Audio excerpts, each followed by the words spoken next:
Welcome back to Highly Respected. I'm your host, Scott Greer, and today we're, of course, going to have another informative and incredible episode for you guys today. So hopefully you enjoy. There's a couple different topics we're going to jump back and forth between, but we're going to cover all we can to give you the most incredible experience possible. So first, we're going to start off with Europe, and we're actually going to return to France to have a bigger picture view of what happened in France with the riots and some of the interpretations of the riots.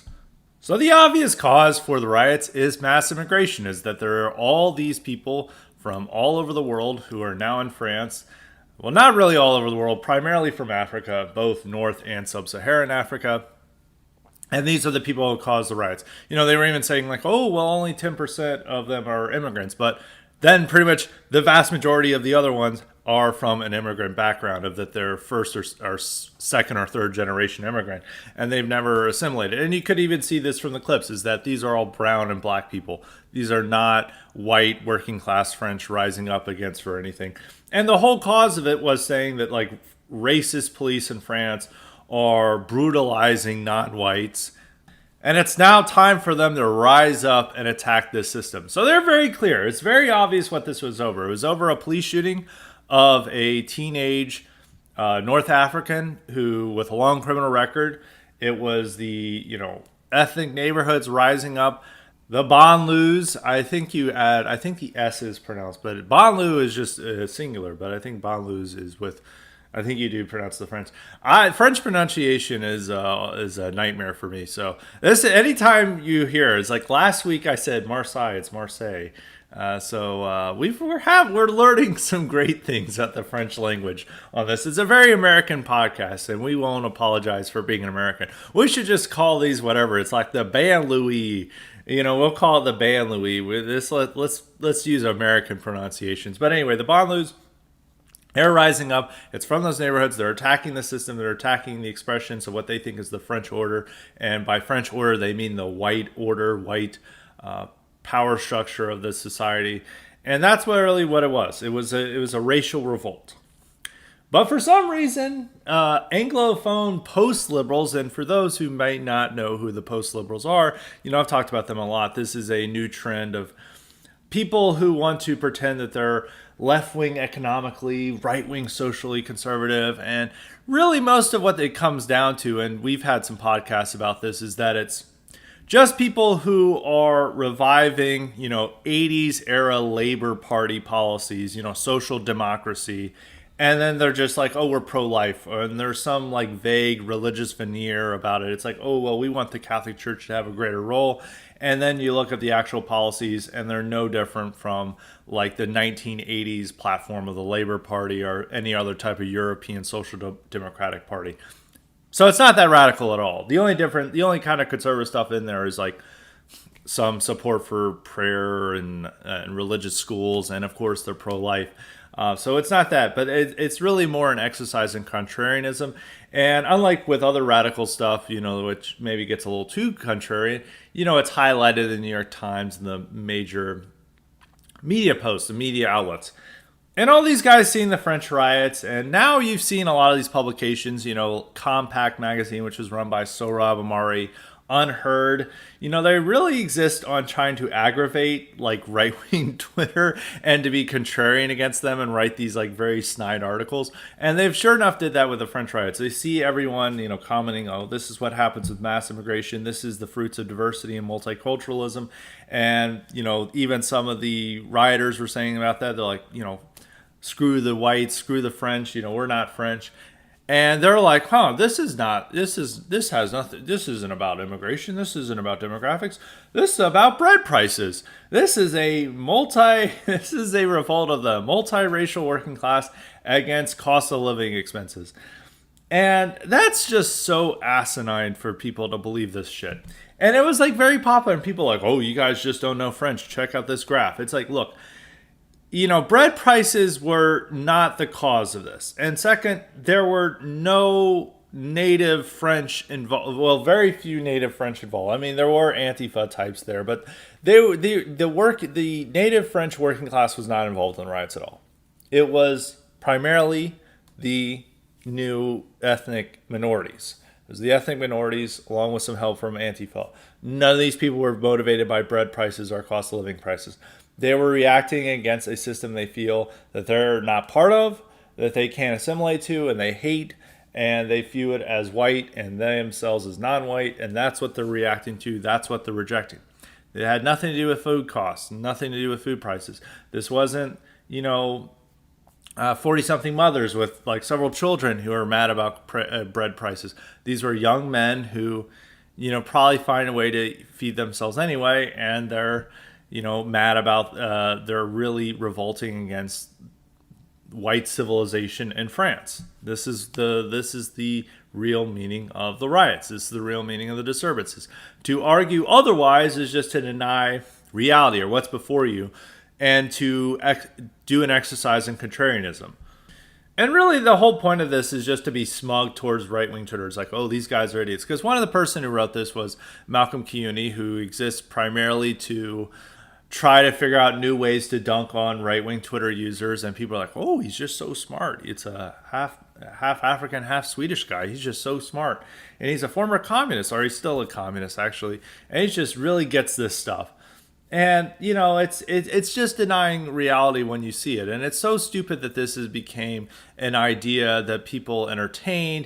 It's because, there's this desire to see everything as like there's this working class throughout the West that's ready to rise up and revolt over economic reasons, when that's not really the case here. It would have been like claiming the Black Lives Matter riots were over, food prices. That's how stupid this is. They clearly had a reason. The reason was stated. The violence was being committed by a certain group of people. And then asked why they're doing this is like they hate the French society. They don't, it's due to assimilation and, cultural problems. It has nothing to do with economics. Now, there could be some things, like some of these people may have been angry about some economic issues, but the stated purpose behind it, the unifying purpose behind it, and the catalyst for this was over racial issues. And it's the same with Black Lives Matter. I think a lot of the riots got so bad in America is because people have been cooped up by COVID, and this gave them an outlet to vent their rage over it, and they directed it towards a racial matter. Now, some of that other reasons may have been, an underlying motivation or an unstated motivation, but you have to take what the stated motivation is and the primary purpose behind it. Because these people weren't rioting over COVID lockdowns. They were rioting over George Floyd. They were rioting over systemic racism or what have you. That's what the stated reason was it for.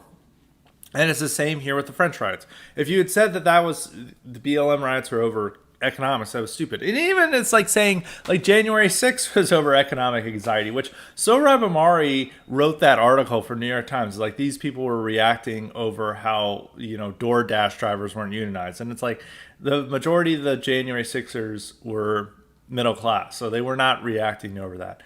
And it's just as idiotic to say January 6th was over economic anxiety to say that the French riots were over economic issues. They had a stated purpose. There was an underlying catalyst. It wasn't like, oh, the store ran out of bread, or the bread was too expensive, and then people like protested, and then it spiraled into a riot.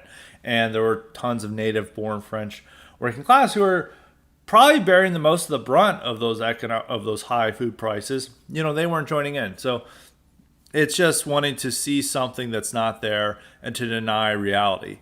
And most French aren't following along with this. Like the vast majority of French connect this to immigration. It's over 70%, depending on the poll. Some polls I've seen, it's almost 80% see the connection between the riots and immigration. The only people denying it are Anglophone, post-liberals, and Macron. Macron is like, oh, there's no immigration thing here. It's like, oh, there's tons of native French who were arrested with names like Matteo or whatever. They're those people, Pierre, those were the people arrested.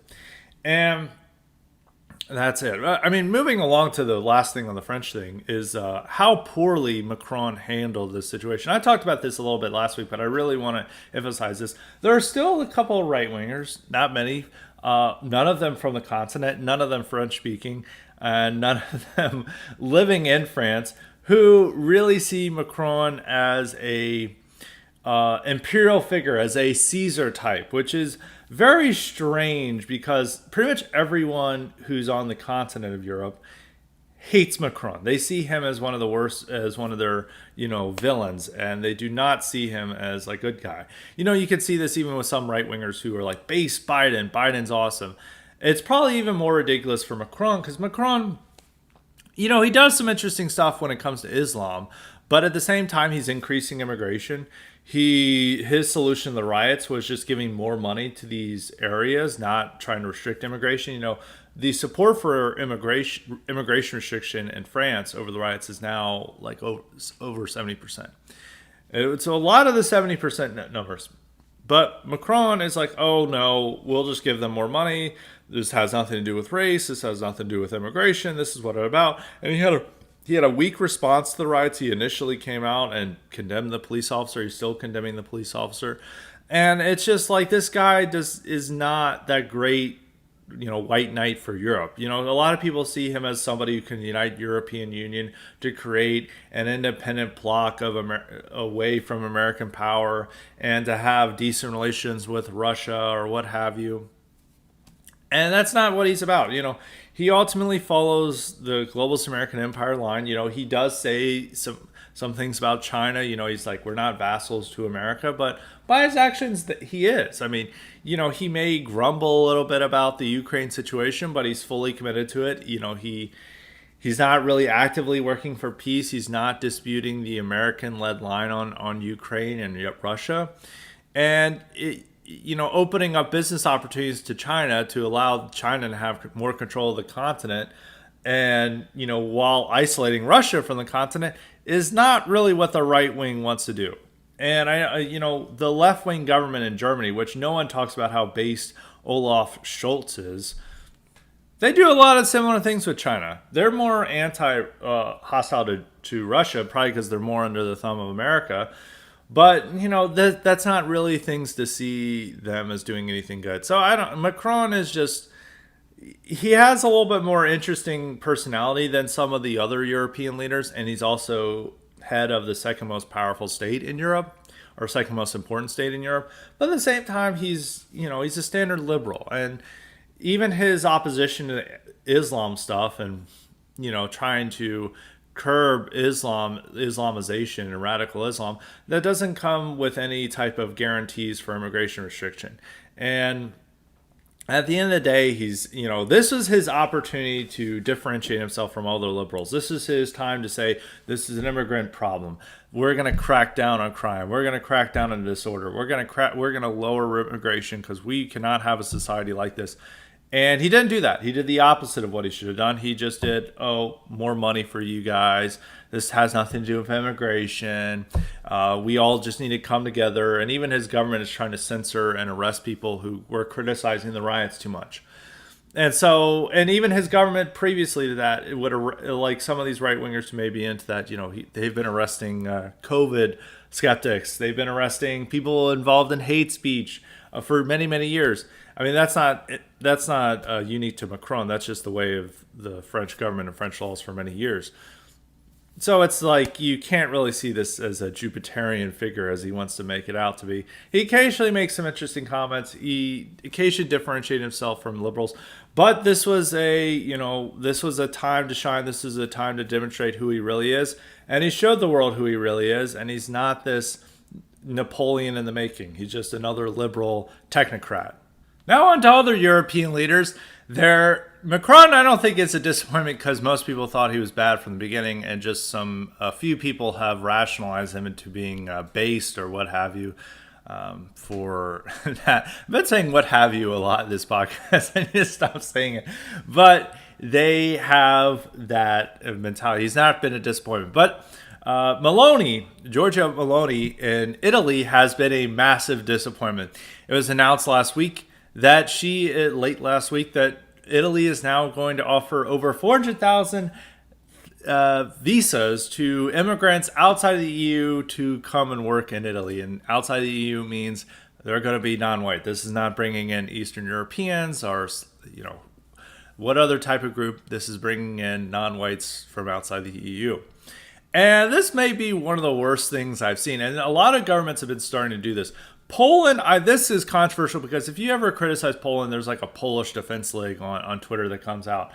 And Poland announced that they were going to do similar thing, offering 400,000 visas to workers outside of the EU to come to Poland. And they've already been having this too. There's been a lot of non-EU migrant laborers who live in Poland. I think I saw some number that there may be 2 million living in Poland. And so that's a big deal because, like, everyone, for several years, people have been like, base Poland. Their conservative government's always been are fighting against immigration and, opposing that and wanting no immigration. And then to see them inviting 400,000 immigrants from outside of Europe to their country, that's pretty much a betrayal. But as several people were saying, oh, well, they pulled back from that proposal. And the big reason they pulled back from that proposal is because they don't want the far right, our Nationalist Party, Confederation. I'm not quite sure. Both of those are used for their English name to gain more votes at their expense. So they pull back and they're like, oh, we're not going to do this. They have an upcoming competitive election there, and it's proposing a massive immigration increase is certainly not a way to win that election. So they withdrew it, and people are like, oh, okay, so base Poland's still on there. And it's like, this is still the government proposing that, and they could easily go back on that promise once after the election. Really, the only leader still staying strong against this is Orban, but Orban is, Hungary is not as important of a country as Italy. It's not even as important of a country as Poland, but, they're more in the same league. And he is standing firm against immigration. There's no increases, there's no, secret like we're importing migrant laborers from outside of Europe. He's really the only one standing strong against this. And he's also leading the fight in the EU over these migrant quotas where every country would have to take in a certain number of migrants, divvying up the share of migrants, and then if they don't, they get hit with a penalty. And, Poland and Hungary are both opposing it, and I believe Italy as well, but at the same time, Italy is wanting their own guest workers to come in to EU. Most of the migrant quotas are about these people who keep coming from they're illegal migrants, or sometimes they're called refugees or asylum seekers, and they're coming either from through the Balkans, from Turkey through the Balkans, or they're coming by boat, primarily coming by boat from North Africa. And, they don't know what to do with them, so they would just want to divvy them up and share them around the rest of Europe. And obviously a lot of people don't want that, but they're trying to force them to do this. So it's nice that some of these countries are doing it. It's primarily Poland and Hungary. Italy is making some remarks about how the EU should focus more on stopping illegal immigration, but it's not as firmly in opposition as Poland and Hungary. Poland and Hungary are the primary opponents, but Italy, is on the fence, so to speak. Now, Meloni has been a massive disappointment. I think people were very excited that, oh, wow, we have a nationalist government taking over one of these serious Western European countries. It's not as big of a deal as France or Germany, but it's close. Like, Italy is a more important country than Poland and Hungary in Europe. It's a stronger economy. It's more entwined with Western Europe. It's where a lot of these migrants are first coming to from North Africa. So it was very important that this nationalist government took place. But she has not lived up to that promise. They're not doing as much on these migrant boats as they could. They're doing a little bit more than the previous government. They're also letting a lot in that they shouldn't have been. And they're getting criticized by other nationalists for this. She seems more focused on Ukraine. She's a huge hawk on Ukraine. And there's a lot of other matters. And she seems to be trying to do her most to please America, even though when she was elected, or when her party or coalition came to power, Biden claimed that this is a threat to democracy. It was indicating he may even support toppling it. But she's now doing all she can to try to please Biden and America, while not doing as much as she should on immigration and going against what she was elected to do on immigration by bringing in over 400,000 of these migrants. Now, this isn't to say that all nationalists are like this. I mean, you can point to Orban, who is solid on this issue. The Law and Justice Party in Poland has been much better, but not as good as it could have been. And really, when it comes down to Italy, is that the person who should have been in charge is Salvini and Lega rather than the Brothers of Italy of Meloni's party, because Meloni's party is more center right or more traditionally conservative, while Lega is a more nationalist party, and Lega would have been more focused on stopping immigration, and they're not Ukraine hawks. Lega has a more sympathetic position to Russia than Brothers of Italy. Brothers of Italy is like extremely pro NATO, pro GAE, and that's what they desire. And I think it is a real key question in Europe. I don't think that this is as important in America because, one, I don't think there is any popular groundswell for support for Russia. It also makes no sense for America to be pro-Russia at this. Well, I could say, I want to take that back because I want to say it doesn't make as much sense to be anti-Russia, but the issue just doesn't connect with Americans. We're not really dependent on Russia. We don't really need Russia for our own economic interests. But I think we shouldn't be, trying to provoke Russia or getting into hostilities with Russia, and we should work for a peace deal in Ukraine rather than trying to destroy Eastern Europe through that war. But at the same time, Russia is just not important to what we're doing in America. And the majority of people, offline people, which that's the majority of Americans, are very hostile towards Russia. So it doesn't really play up to our political strengths to be very overtly pro-Russia. I just think it's like another issue. It's for Europe to figure out. It's not our issue. It's not our fight. That's my main thing. You don't need to turn yourselves into Russia cheerleaders or Russia shills, which is what a lot of right-wingers have done in America. But in Europe, I think it's a little bit different situation because now I think a good litmus test for Europeans and whether you can trust them is whether they're Ukraine hawks or not. Salvini is not a Ukraine hawk. Salvini is wanted to, we need to resolve this for peace and to do more with Putin. He's changed his tune a little bit over the war because there's a lot of, there was a lot of popular outrage over the war and towards Putin over the matter, but he's much more reasonable and level-headed, and he's not a Ukraine hawk, at least compared to Meloni.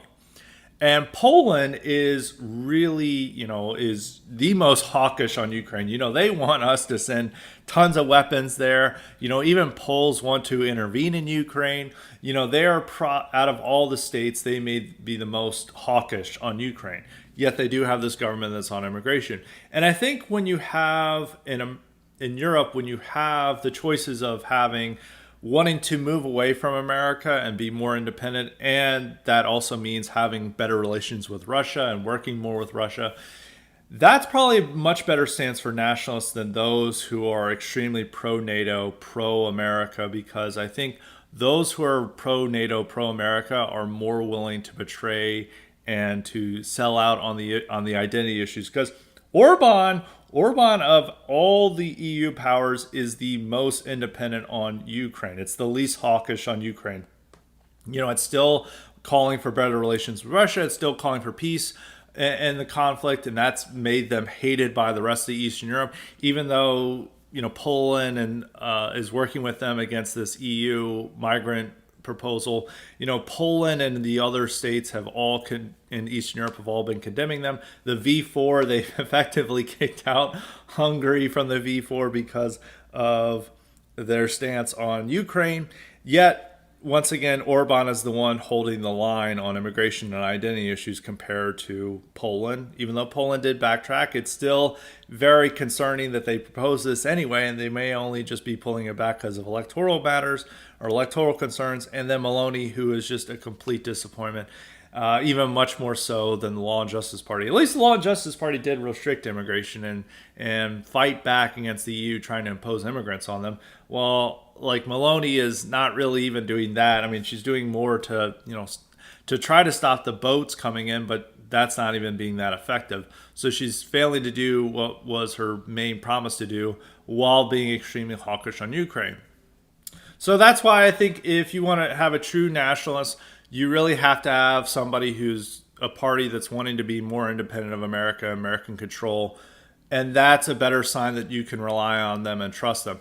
AfD in Germany is, one of the reasons why they're so popular is because they're the only party that's not insane about Ukraine. They're like, look, this war is destroying our economy. We need Russia for our energy supplies. We need to be rational here. And the other parties are just like so driven by insanity. They're like, no, we're going to destroy our energy supply.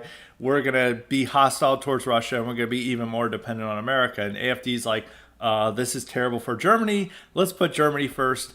And I think they're the party being the one and only reasonable party on immigration, on foreign policy, and on energy matters is driving up their popularity, because a lot of polls are now showing them with 20% support, which is a huge deal that a far-right nationalist party in the post-war environment is now getting so much support. And that's why there's all these worries and fears over AFD. Because, if nationalists took power in Germany, that would be a red alert for America. America would be very upset about that if that happened. That would be a world historical event if that happened. That would be a huge W white pill if that happened. I don't think we're there yet, or maybe in 10 years, maybe sometime in the 2030s that could happen, and that would be a big deal. The more likely scenario is that nationalists take power in France, which would be almost as big of a W as almost a great of event as Germany, and maybe that might push Germany in the right direction as well. But that's just something to consider. But for all these countries, and this even goes into France, the nationalists there, both Le Pen and Zemmour, are both more, wanting to move away from American dependence and have a much more sympathetic attitude or diplomatic attitude towards Russia than even Macron. And Macron has a more diplomatic attitude towards Russia than a lot of these European leaders, especially compared to Eastern Europe, and compared to Meloni. He's probably more willing to seek peace in Ukraine and try to push for peace in Ukraine than Meloni is. But still, compared to the nationalists, he is still on the NATO plantation. It's even worse in Eastern Europe. These countries in Eastern Europe are very nationalist. Lots of nationalists are in charge, and even these guys have like very bad optics nationalism in the Baltics and in Ukraine. I don't want to really, because there's like a long historical animosity between them and Russia, and they actually do have legitimate grievances against Russia. So, and that's always been my position. It's like, on the border, they can have whatever they want to believe. I'm not going to judge that. But at the same time, it should be noted what comes with being the most undying loyal people to the globalist American empire. And these states, I think it was in Lithuania, which they then passed these dramatic LGBT laws in a lot of ways to please America and to ensure that they have more defense supplies. I forget if it was, it could have been Estonia. It was one of the three Baltic states. But at the same time, they're allowing like bad optics nationalists and their coalition and all this stuff.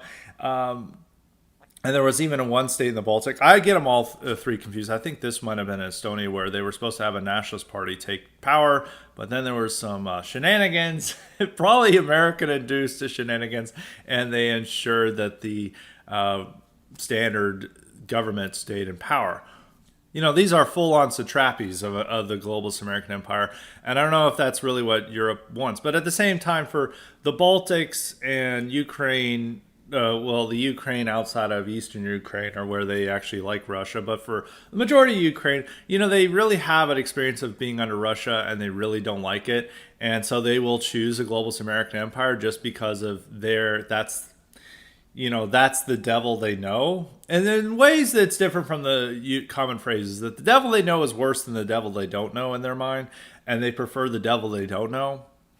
And they see like there's greater prosperity, there's greater defense, and their main enemy is Russia. I was almost about to say Germany, but it's Russia. And so that's something to keep them to see there. But it even gets worse with like states like Poland, which, I don't think they have to worry about Russia coming in and dominating their country anymore, but they're like rabid, Russia-phobes. I even don't think I can even see the same with Finland, that Finland doesn't really have to worry about that, and they're rabid Russia-phobes. Now, Finland is one of the few countries in Europe that's trying to restrict immigration thanks to nationalists joining the government. But then there's always this worry that you have to worry. there's this concern that you have to have that this government could at any moment's notice just change their tune because they're so dependent on America. America be like, oh, well, you say you want to restrict immigration, but we don't like that. And if you want defense supplies and you want to stay in good standing in NATO, you may want to change that attitude. And so that's always what comes with this, is that dependence on America, you really can't.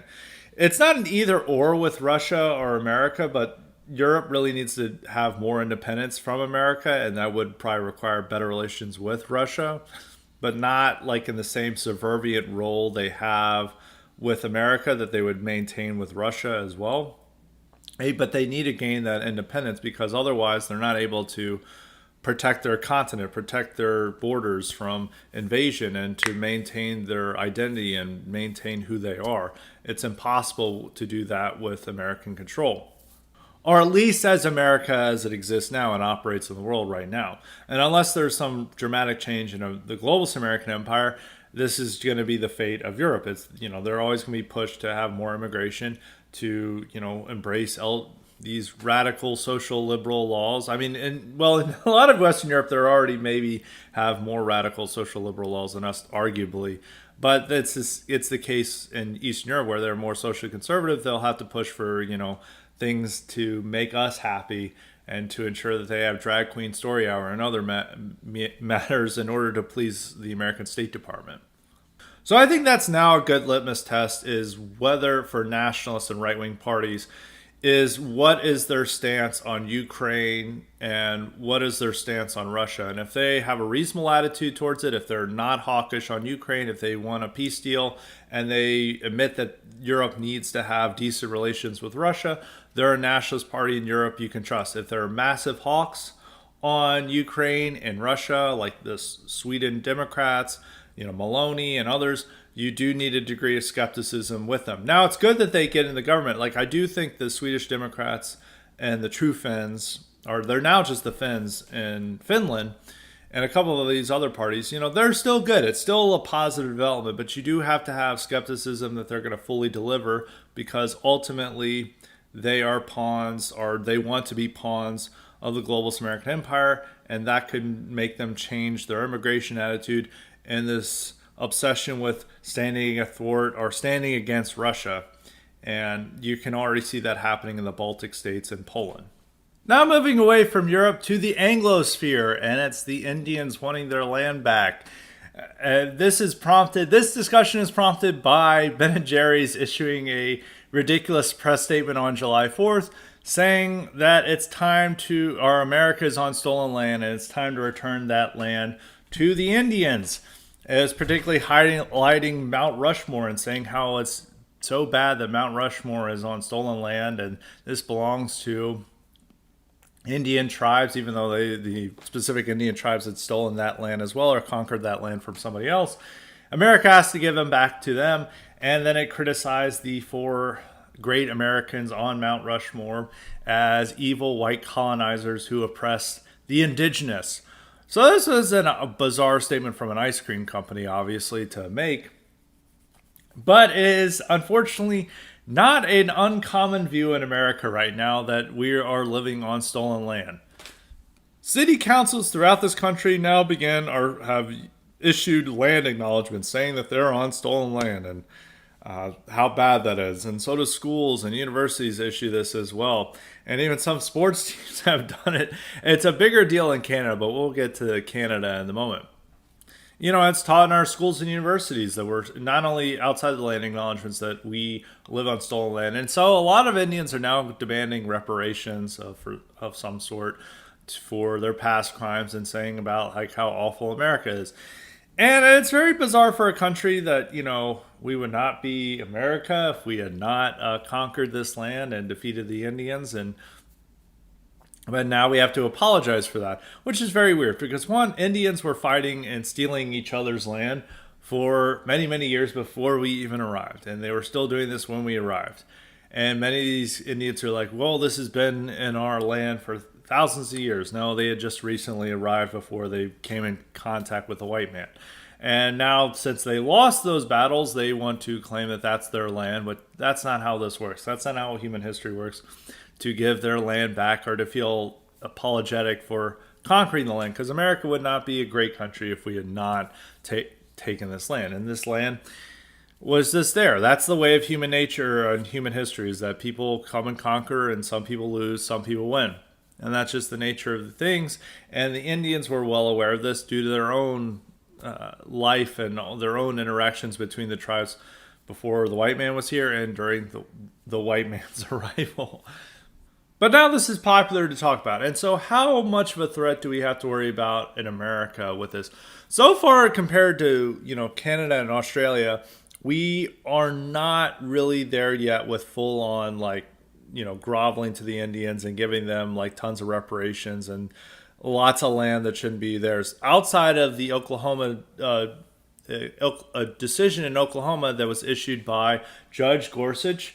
In 2020, he issued saying he effectively ruled that 43% of Oklahoma is now Indian territory, and it totally messed up how they handle jurisdiction in Oklahoma, because it's like, well, who's enforcing the law now? Who's enforcing these property rights and these property measures now that 43% of it is Indian territory? And Gorsuch didn't care. He's like, oh, the treaties in the 19th century guarantee this, and that's not really how it is, but, Gorsuch felt that, the stolen land mantra is now very important to him. And he's really been pushing that. So that's been the most biggest example of land back in America. But it could get very worse, because we just need to look to our northern neighbor in Canada and to Australia, which in Canada, they are, they're giving billions of dollars away in reparations over this these residential school hoaxes where they're claiming that there was all these deaths and abuses, and most of it is fake. And a lot of it is based on exaggeration and hyperbole and is not as rooted in fact as you may imagine. But they're actually they may consider criminalizing skepticism of it. There's been talks of criminalizing it, even though it's not as based in truth as their believers believe it is. That's just one thing. They're also looking to give a lot of land back to the so-called natives. Much more, and that's more advanced than in America, because their parliament is actually looking into this.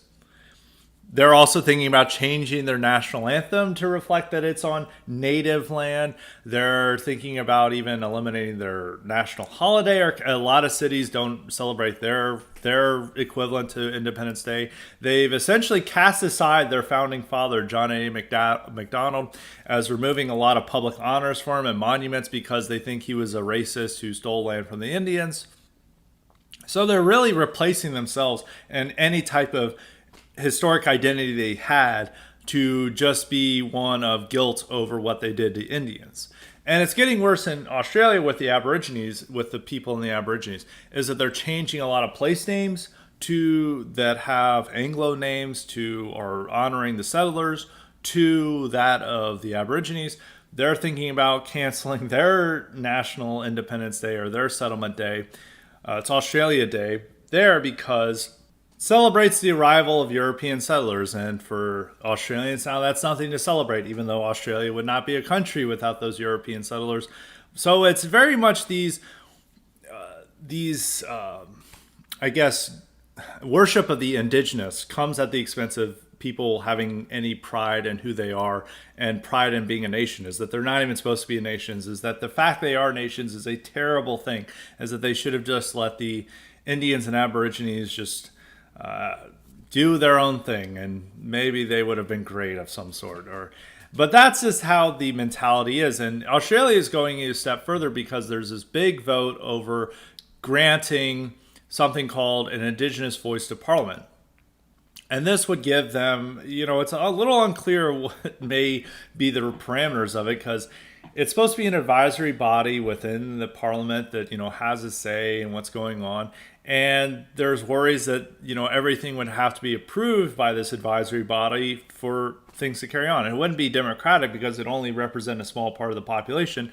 And they would effectively have this control over the entire country. And it's just this small group having that. It's an odd thing, and it may pass too, because this whole country is guilt-ridden by what they did to the indigenous. And so this is something that could come to America. I do think it won't be as big in Canada and Australia because, for one, the black experience outweighs all other minority experiences. And to elevate the Indians to the level of blacks, it would be a very offensive to blacks. So that's one way to do this. I mean, people always cite this as like stolen land, but it's really just a way to just demonize white America while placing blacks at the forefront. Blacks have to be the chief minority group there. So that's one reason. And two, there's so many other minority groups that have their own grievances, is that allowing Indians to gain the primary position in that is just not going to be acceptable to any others. And they're also one of the smallest. I mean, there's far more Hispanics, far more blacks, far more Asians than there are Indians. And so Indians are really just there to critique America at its foundations and to attack white America for what it did. But at the same time, the central protagonist of American evil, or what that evil was directed against, will still be blacks. And Indians won't replace that. Well, with Canada having, didn't really have slavery. I mean, they probably did, like, not to the extent of America did. They didn't really have many blacks. They don't have they didn't have quite the immigration restrictions that we had in America. And so the chief minority group with grievances are the Indians. And it's the same with Australia, too. I mean, the Aboriginals have the chief minority grievance group. Even though a lot of people who claim to be Aboriginals in Australia are in fact very white. I mean, they show pictures of them and it's like, oh, I'm Aboriginal. And then it's like, you have blonde hair, blue eyes. Like, I don't understand this.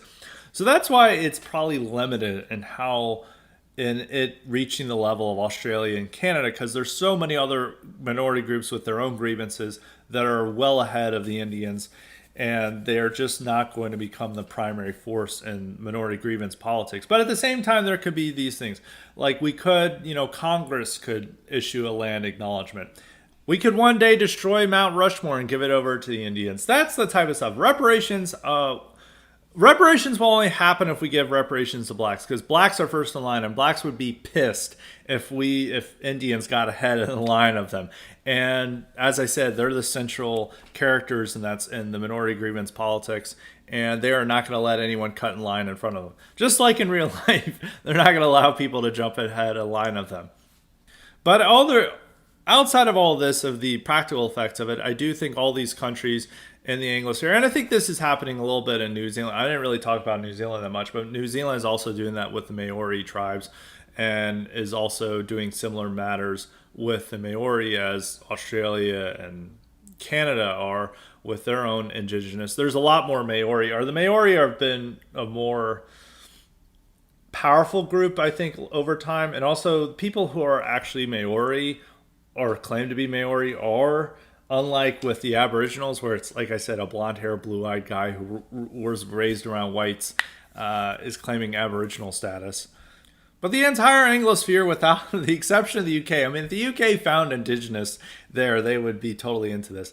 And it's a way of just saying this Indian stuff and the land acknowledgements and this like deep sense of shame over their own history is a way of mentally abolishing your country and saying that we should have no national pride over what we did to the Indians, what we did to the Aboriginals, what we did to the Maori. And with all that in mind, this is something, it's a real poison that's gotten into the minds of the Anglosphere, and it's something that has to be combated, and it must be challenged at any moment that it arises. And so you're going to see, in the American context, you're going to see a lot more of the Ben and Jerry stuff. It's not as absurd as you think now, because there could come a time when Congress or the President of the United States is issuing a similar statement.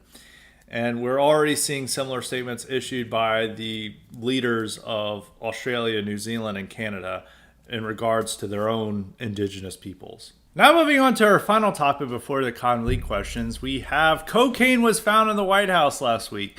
This embarrassing moment was covered as high comedy by the rest of the media and was seen as no big deal. Which, if this had happened in any time in American history, it'd have been a huge deal.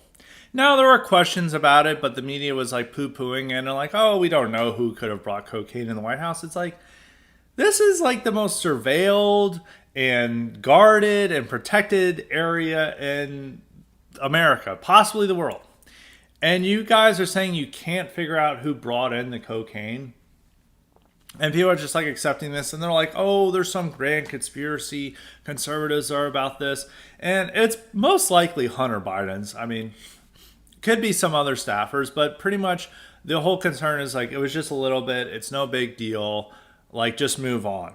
And that was the argument made for the cocaine, which there's a couple different things going on. One, the media's radical, well, not radical, radical is not the best word, but intense desire to defend Hunter Biden from all things that are coming. You know, Hunter Biden is still portrayed as like a little child, and he's in his 50s. I remember when, during the 2020 election, they're like, they are attacking a young child, and Hunter Biden was not yet 50 yet, and they're like, this is a man who's a father of several children and is like almost 50, and you're claiming he's like a young child. They're like, they're attacking a little kid. It's like he's permanently 5 years old. All of his dealings are just conspiracies or the work of Russia, and he's just allowed to do whatever he wants to do. And it's most likely he brought it in because I think if it was a staffer, and with the type of embarrassment that's happening, if it's just a low-level staffer, they would have gone after that low-level staffer, and it's like, we found who it was a staffer, we're ensuring that they're, held responsible for this, yada, yada, yada. But the fact that it's most likely Hunter is the fact that the White House is circling the wagon saying, we can't figure out who this is. Oh, it's, but it's a big mystery and it's no big deal. And so it's most likely Hunter based on the reaction. It was just somebody else. If they knew it was somebody else, a low-level staffer, and they would punish him. Now it could still be a low-level staffer but they think the cocaine belongs to Hunter, and so they're circling the wagons to protect Hunter. But Hunter may be getting framed here, a bad rap, but we'll have to see. The other matter is how much cocaine and really drug use in America has been normalized. Like, this would have been if this had been the 70s, 80s, 90s, 2000s, like, this would have been huge deal. Like, this would have been very bad. It's like, what message is the White House sending by their members doing a hard drug? But now cocaine is like a joke. I mean, one of the biggest movies this year was Cocaine Bear. It's, it's like, I'm not criticizing saying they can't make movies like this, but it does indicate America's relationship to drugs and saying like, oh, cocaine is now fun. Like, let's do cocaine. Oh, these other drugs are fun and awesome. And like, if you walk around in any urban environment now, you'll most likely smell weed at some point. And, drug use is really rampant in America, but it's encouraged and celebrated. And it's done more so with cocaine, which the one thing I always find funny when they talk about war on drugs and the war on drugs memes that they have is that saying that this is all due to the responsibility to Americans. Like, Americans are buying this drug and they're fueling the violence in Mexico and Latin America, and they're to blame for this. So the real problem is not supply, it's demand. There's the demand for it, and we have to focus on solving the demand issue. At the same time, the people who say this encourage the demand use because there's so much celebration in drug use in the media, and nobody does this, like the harmful effects of cocaine. Everyone celebrates cocaine usage, especially in the media. The media and a lot of these journalists all want to celebrate, like, oh, I do coke, by the way. Guess what? I do coke. A lot of these people in the tech world, tech titans, do drugs. Maybe not cocaine. They do a lot of ketamine and other things. And same, like, a lot of our elites are doing tons of drugs. And they love these drugs. But at the same time, they're like, oh, I watched a Joe Rogan thing on drug war, and it's so bad. And it's all Americans' fault for buying this stuff, as they're doing another line. It's stupid. And drug use has been normalized. I'm very anti-drug use. I don't even like this stuff like celebrating cocaine usage. Like, cocaine is like bad, and you are causing death and destruction in Latin America by doing this. I mean, maybe experimenting with it once or whatever in college, like, yeah. But once you become a heavy drug user, it's bad. It is bad. I watched a Behind the Music on Megadeth over the weekend. on YouTube, and it was just like hearing the life story of Dave Mustaine and the rest of the band and their horrible drug use, and how like they spent tons of money. Like one of the bass player, David Ellison, who's now out of the band, but he's been the only other member who's been in the band for lengthy periods of time. He's talking about how like they had four successful albums. They sold at arena tours and stuff, and then he's like saying like I had no money to my name. I had over $100,000 in debt, and it was all due to drug use. And it's also just the damage you do to your body. And like Dave Mustaine had to go to drug rehab 15 times, nearly killed himself with drugs. Not just quite, cocaine seemed to be the least of their problems, but it's a lot of money. It's very expensive. I mean, the biggest problem for them was heroin. And they had all these issues, and it's just like drug use is just very bad. I've become more over time. Well, nobody wants to be a prude or a Puritan on this, but over time, I was like, man, Dare was right. All these anti-drug campaigns are right. It's like you really shouldn't do drugs. I don't like talking about. I don't like the right being like this is normal, this is cool, and with the right, there is this mentality that drugs are awesome, alcohol is bad, and like there's problems with alcohol. I don't like the like supporting alcoholism or whatever, but alcohol is much better than drugs for finances. I mean, it may, and most people just like can't stop abusing drugs. And I think with high potency of weed now, that weed is a far worse drug than alcohol. And alcohol is like helps people socialize. It's like our social beverage that makes things fun and relaxes people. It's good in moderation, and a lot of people know how to do it in moderation. I don't think people don't know how to do cocaine and heroin in moderation, or even it appears to be weed anymore. And it turns people into slugs or just maniacs. So in conclusion of this story, it really does illustrate how drug use has been normalized, particularly cocaine. Americans no longer care about it. It really shows how stupid these arguments are. It's like, if you want to solve the war on drugs or the drug problem, we got to solve the demand issue. And all these people say this is like encouraging drug use, which is hypocritical. And at the same time, I've become more anti-drug, like all drugs. Like no weed, no cocaine. Everyone hates heroin, so that's not a controversial subject. But none of the no ketamine, none of that, no ecstasy, no drug policy. It's fine to drink. I'm not that big into tobacco, but it's more than just the people who just act like, oh, this is the healthiest thing in the world to smoke a pack of cigarettes. It's like, I know some lung cancer survivors who may disagree with that, but I'm not that hostile to smoking. Those are like normal habits that as a society, as Western society, have built around and have been able to maintain. But drugs adds a wild element. And like with the greater legalization of weed, it just turns people into slugs who are just smoking weed all the time.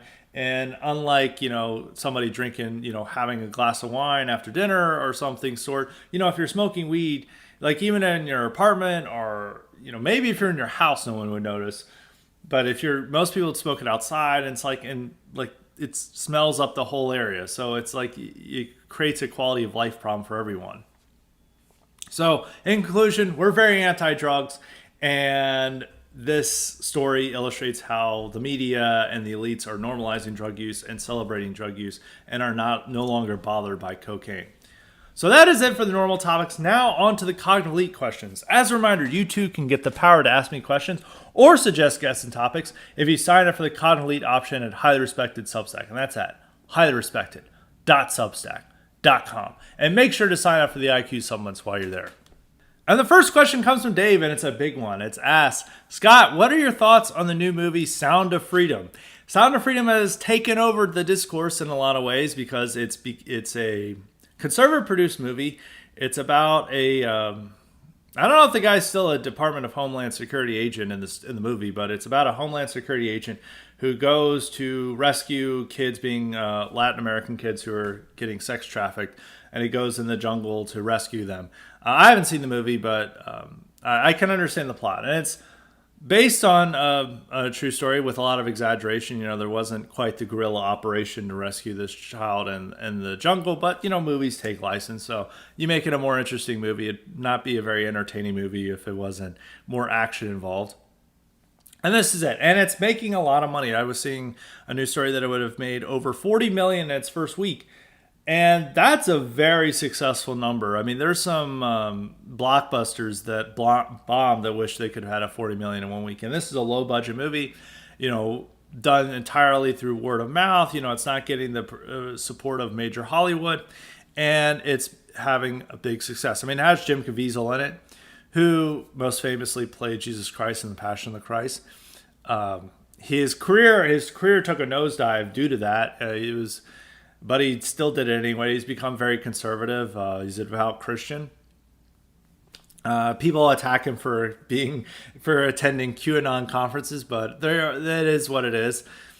So I can't really give my reaction to the movie and its quality because I haven't seen it, but I can give my reaction to the surrounding hoopla around it and what it means and some of the discourse going on around the movie. So the media has condemned it as a QAnon movie. They're like, don't see this as all bullshit, blah, blah, blah. And that's really feeding into conservatives.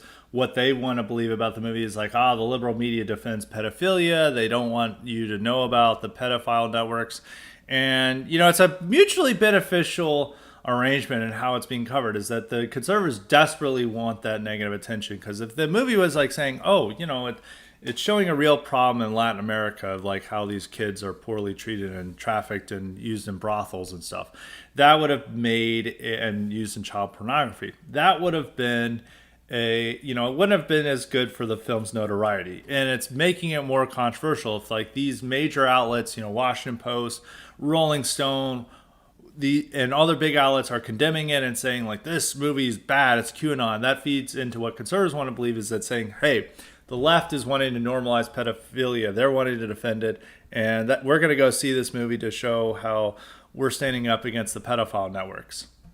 The human trafficking element is, left are into this as well as human trafficking. Everyone's supposed to agree that human trafficking is bad, but it's become much more important on the right because it's connected. It's a more normalized way of QAnon thinking. And as I've talked about in other podcasts and other writings, is that the counter to the left's systemic racism is the right's systemic pedophilia. That everything is built around pedophilia, and that like all these teachers are pedophiles. Groomers is a little bit different from pedophile, but they use the term groomer as a way. It's a bigger tent. And it's maybe a little bit more accurate in what they're doing, but they really want to mean pedophile, and that the politicians are pedophiles. And this whole system is built on structural pedophilia, while the left talks about structural racism.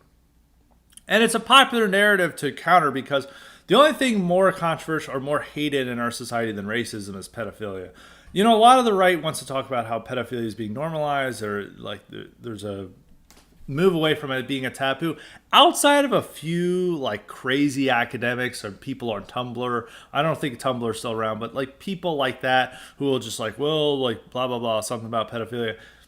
It's not going mainstream at all. There's like very few popular figures that are wanting to normalize pedophilia because it's the one remaining taboo we have. And there's so much focus on it because it's the one remaining taboo. It's the one thing you're allowed to indulge, and it's very performative hatred. Or I don't want to say hate performative because I think people are generally horrified and outraged by this for good reason. It's the one thing you're allowed to vent your hatred on is pedophiles. It's why, like on Reddit, no matter like even liberals get into the wood chipper meme. And other things. And everyone wants to believe that their opponents are filled with pedophiles because this is the one group you're allowed to hate in our society and to want to, throw in a wood chipper. You can't do that with other groups. And everyone's allowed to have disgust towards this one habit, which you're not allowed to have disgust towards transvestites or to, gays and other groups. You're not allowed to have that disgust for them anymore. But you're still able to have disgust for pedophiles. So that's where all this energy is shifted towards. And it helps the right, or I think people on the right thinks it helps them because it gives them a moral cause and something to see their opponents as evil, saying that these people encourage and enable pedophilia. That adds a moral weight to their arguments. Like, they feel they can say, there's still this disgust and this taboo felt in our society. And a good way that they feel to demonize the opponents is to say they enable pedophilia. And so this movie doesn't really indulge or engage in it, even though it makes some points of that, these kids are getting trafficked in America. It's mostly about, even though there's some exaggeration and hyperbole, it's based on a largely true story and what happens in Latin America about how these kids are abducted and put into either, labor or, they're, used as kind of slave labor, or they're put into brothels of sorts. And so that generally happens in Latin America. And it really just shows how like messed up these countries are. And I don't think there's any issue with that. I mean, it's a legitimate story. It's there. And there is, it's significant. And this is happening throughout the world. And I do have, but there is like one issue here. And once again, I want to have to say, is like, you're never going to convince like the right to not believe the systemic pedophilia angle. It's like, it's a matter of faith for people. And, as long as it doesn't, encourage you to support mass immigration and other stupid stuff, like, you can believe in it. So I do think that some of the times, like people, their belief, like the left is going to legalize this and stuff. I want to be like, good news. They're not. White pill. They're not. I don't think we're going to have this legalized pedophilia anytime soon. I think you could even argue there's more hostility towards it, if that's even possible today, than there was 20 years ago, which very hostile even then. But now it's like, because once again, there's not allowed, homophobia, transphobia, whatever, are forbidden activities or forbidden thoughts, that now that's all directed towards pedophiles. I just want to say that they're not, it's not going to be legalized. Let's take this white pill. Let's take this thing. I think you guys, it's not going to be normalized. Some people don't want to take that white pill, but it is what it is. I think, though, one concerning fact, I don't think the movie is like harmful at all. Even though the main guy it's based on, Tim Ballard, I do, have my suspicions about him. The other people made in the movie, Caviezel, Mel Gibson, of course, are great people. And I think people should go see it because they should support something that's made by people who think like us. And that could encourage people to make movies, other good movies that have right-wing themes and right-wing views that maybe are not, just about human trafficking. Maybe a good movie about the European settlement of America or the American Revolution. A lot of these movies aren't quite very good quality yet, but I think the development of them and showing how they can be a success can eventually draw the necessary talent to make a really great movie about, American history, or something or a type of movie that Hollywood would never make due to the content or the message of it. So I support that in that regard, but the Tim Ballard character is, some of the other people are suspicious because his whole goal is to get people into the Mormon church, and that's like his stated goal. I mean, he may say it's like a broad Christian message, but it's specifically the Mormon church. And the Mormons are very into open borders at the moment, is that they're very much on the side of allowing as many immigrants as possible in this country. And I do worry that this obsession with human trafficking on the right could lead to the right wanting more liberal immigration policies, because a lot of the stuff, and I was already seeing this there was these news stories coming out about how these minors are being brought into America, illegal minors, and basically forced into indentured servitude. And conservatives were outraged about this and like, these conditions are all the fault of the Biden administration. Why aren't they keeping track of these kids? And it's like, it's a legitimate outrage, but at the same time, you were worried that they were thinking that we need more generous immigration policies and more generous disposition towards these migrants. And I would think that may set off the wrong tone. And I do worry that because most human trafficking in the world is just another term for immigration. Just another term for immigration. And that's how I really have to think. It's like, there are cases of, these kids kidnapped in not America or Southeast Asia and put in a brothel. Yes, there's obviously examples of that. But if they start believing that the idea that they're bringing in all these kids from the third world for the pedophile networks or what have you, they're like, we need to rescue these kids. Or the fact that they think that in Latin America, all these kids are getting preyed upon by pedophiles. They're like, we need to bring these kids to America to protect them. And I do worry that if there could be a very clever liberal campaign to be like, I think we know how to sell mass immigration to the right. Say it's a way to stop the pedophiles in the third world from getting to these kids. And that so far hasn't happened, but I do worry that that could happen because, and I do wonder about this Ballard character that he may advocate for that as a way to protect these kids. Is like we need to open the borders because this is the only place we can trust the kids. Even though he talks about how they're sex trafficking kids into America, which that's not as well founded as others. I mean, there is clearly these off the books massage parlors, but most of those are like adult females, like from Asia, not quite like 9-year-olds in there. So there is some truth there, but it's maybe not quite the picture we have in our mind.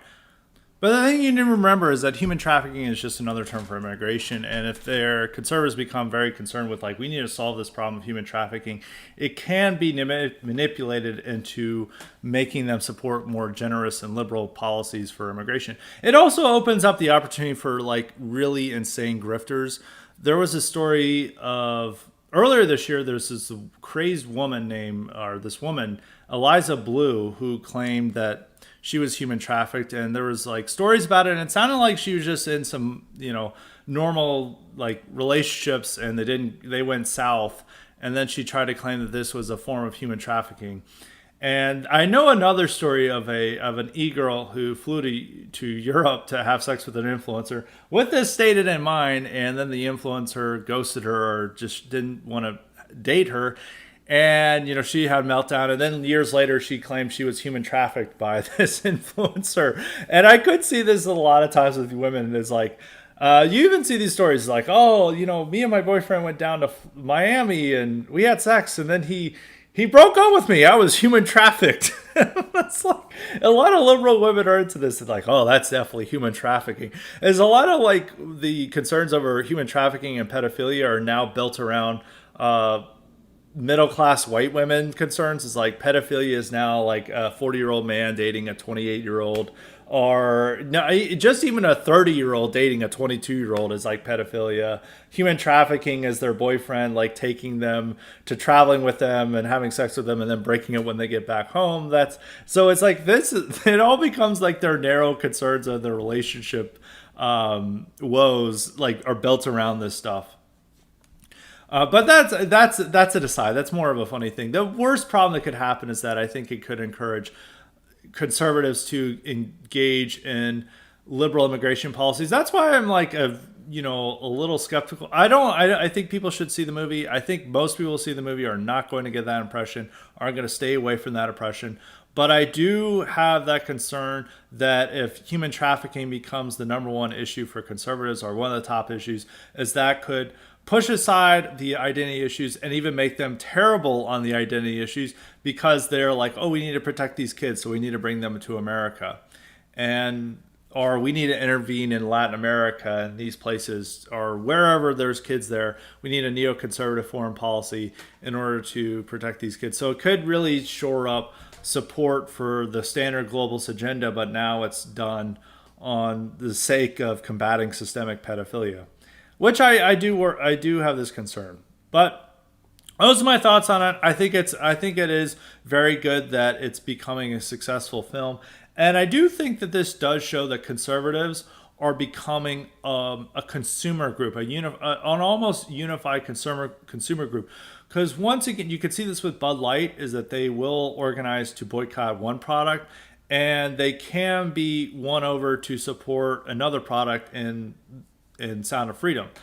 And so this could happen with some changes with other companies and how they market their products, in that they now see conservatives as almost as a consumer group, as maybe not quite as organized as gays and other minority groups, but as one that they have to take notice of and actually build around in order to appease and placate. They are a group that are probably easier to placate and appease than gays. They don't need a conservative Pride Month, and they can be easily won over just with like a patriotic display. I mean, just look at the NFL, for example. But some film studios may say, hey, this movie made a lot of money. Let's see if we can replicate that and make a film tailored to conservatives. And the same way they make films tailored for black audiences or women and they've tried to do one for gay audiences, but they bomb. So I don't know if they're going to try to do that anymore.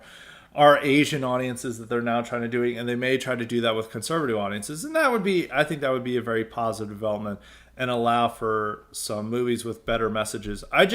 Some of these movies are low quality and are very corny, but I think over time there can be a really great movie coming from this new cultural apparatus that's being developed.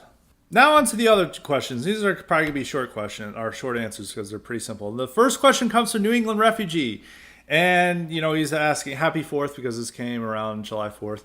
And as a former New Englander, we always watch the movie Jaws. I watched it today, realized along with being a movie masterpiece, it's diversity free. That's true. What are your thoughts on the movie Jaws?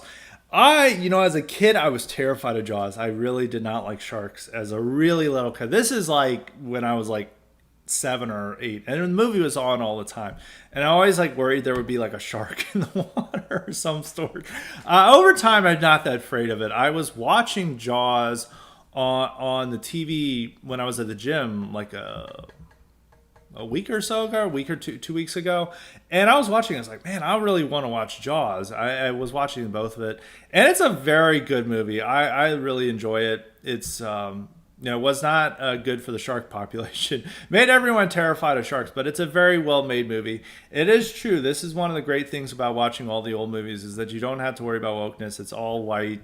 It's all, nice cast. There's standard themes. There's no type of PC messaging, even though it's made by Steven Spielberg, who, of course, is a liberal and other things.